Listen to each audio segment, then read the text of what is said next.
this is a year of reset where we are in a race between the virus and the vaccine. The vaccination will be an important factor in defining the recovery. That is still currently a recovery that is uncertain and uneven. Uncertain because we don't know how fast the recovery will take place, because this hinges on the speed of vaccination and the risks of a third wave of mutations. We see an uneven recovery because access to vaccine is different between countries. We have leaders like, for example, UAE and Bahrain, who are in the top 5 worldwide, but also we have laggards. We have countries who will not probably have more than 20% of their population by end of 2021 will have access to the vaccine.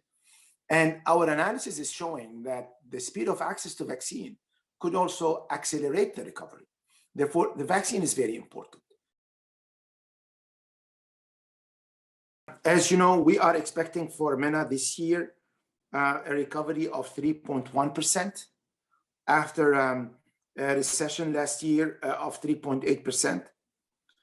For Saudi, this year, in fact, the recovery in the non-oil sector will be faster than the recovery in the oil sector, and this is because of the Saudi decision to reduce their production of oil by 1 million barrels.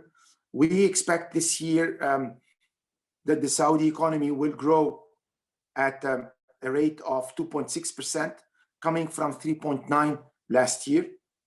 And for UAE, the recovery is 3.1% this year after a negative growth of 5.9% in 2020.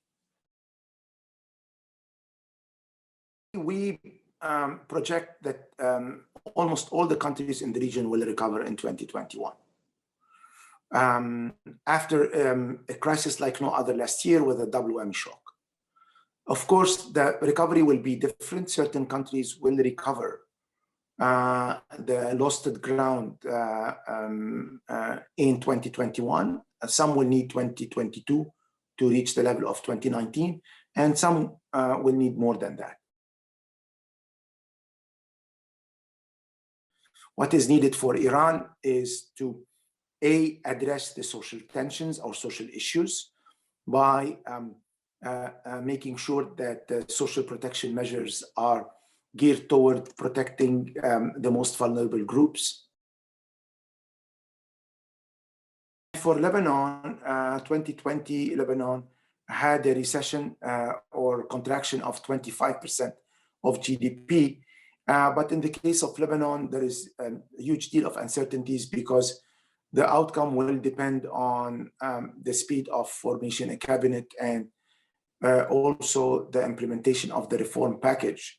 Without that, the Lebanese economy could also face a negative growth this year.